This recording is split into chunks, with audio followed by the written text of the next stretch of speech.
Hey guys, on this video we are going to be talking about alkenes. Okay, so this is probably going to be the first of two videos. We'll see how quickly we can get through all the material. But in the first video, at least anyway, we're going to be talking about alkenes and their properties, how they look in terms of their orbitals and how they behave. Okay, so it's going to be a little less about the different types of reactions they can be used in, because that's going to be in the second video. Okay, so in terms of the way you describe alkenes, first of all, you can have mono-substituted, where you only have one OR group, di-substituted, and they don't have to be on the same carbon. You can have an OR group over here instead. So di-substituted, tri-substituted, and tetra-substituted. Okay, so in terms of what they look like, these are flat molecules. Okay, and with regards to their orbitals, so we covered this before in an earlier video about hybridization. But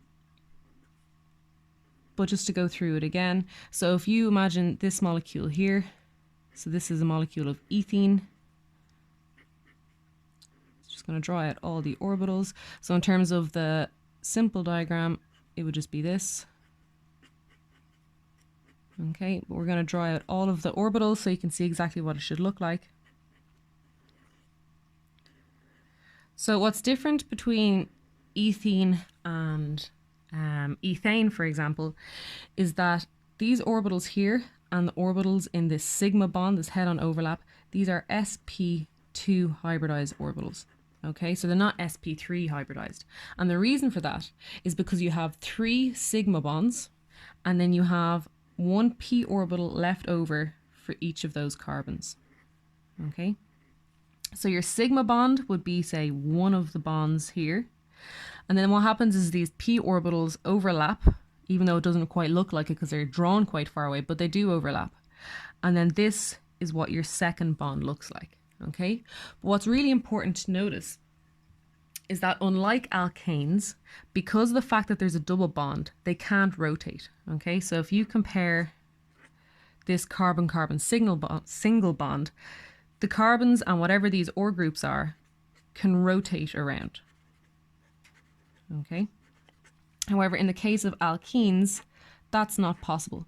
So if you have OR1 over here, OR2 over here, OR3 over here, and OR4 over here, OR1 will stay on the opposite side to OR3, okay? Because you cannot rotate that bond. So in this case here, if you go 1, 2, 3, 4, 5, 6, okay?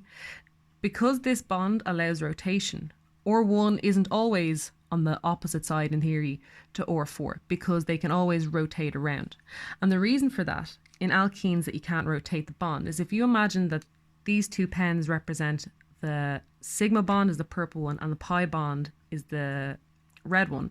If you try to rotate the molecule, you can't do it, okay? Because what you'd have to do is you'd have to break the bond, you'd have to break the pi bond to allow rotation to reform the bond, okay? And that's not really a favorable transformation. So you can do that if you heat them up high enough. So if you provide enough energy to temporarily break the pi bond, then you can rotate them. But under normal conditions at room temperature, alkenes generally do not rotate at all.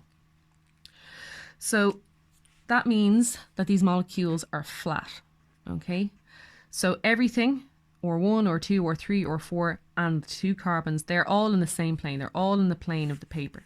Okay, they're sp2 hybridized, and because of the fact that there are 3 electron domains and it's flat, it has to be trigonal planar.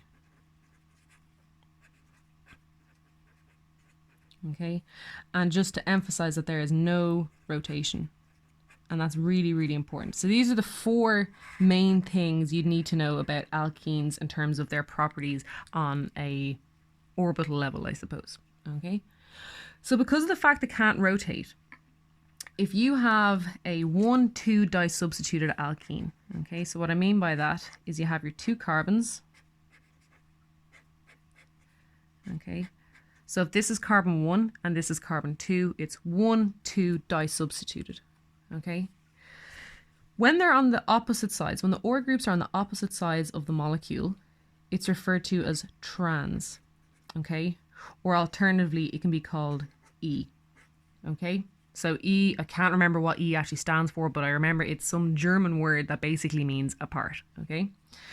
Alternatively, if both of the OR groups are on the same side of the molecule, like so, this is called cis. And it can also be referred to as Z. So again, Z is some German word that I don't know. That means basically that they're on the same side. So you'll often see, I'd say most commonly you see them being referred to as cis or trans in text. But if you're describing the molecule using IUPAC nomenclature, you'll often see E or Z. Now that won't apply to you guys. You'll never be asked to name them as far as I'm aware in your first year exams, but just to be aware that E means trans and Z means cis. So call it childish, but the way I always remembered it was E part and zoo getter. Okay, if that works for you, go for it. Okay. However, how do you work out if something is cis or trans if there are 3 OR groups?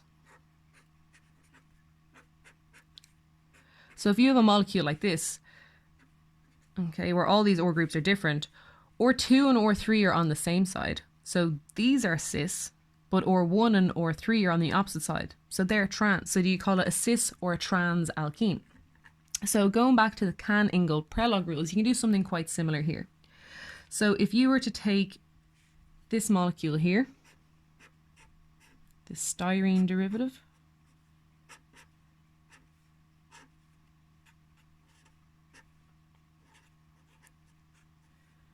okay, so you have 3 OR groups and they're all different in this case. Okay, so what you do is you do the exact same thing you would have done before when you were looking at chiral molecules and whether or not it's S or OR.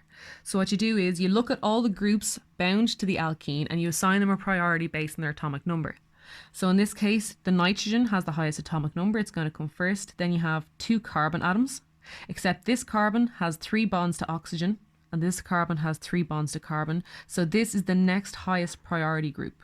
So then your phenyl ring will be 3 and your hydrogen will be 4.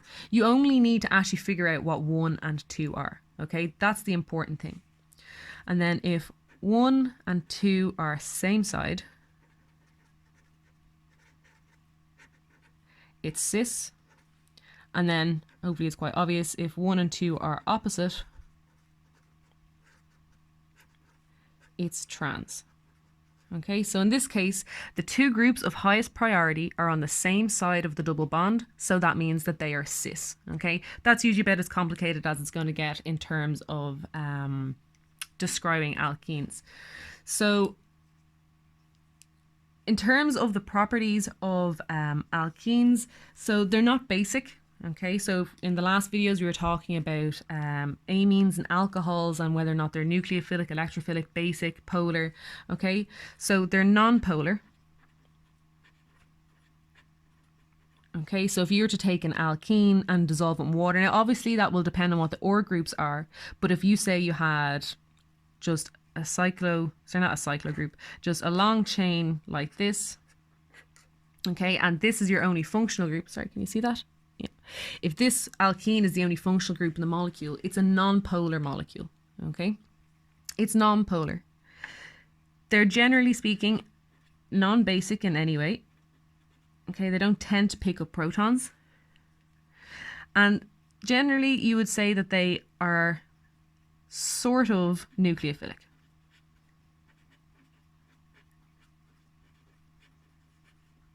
Okay, and this really, again, it comes down to what the OR groups are. Okay, so what the OR groups are is really, really important in terms of how reactive your alkenes are.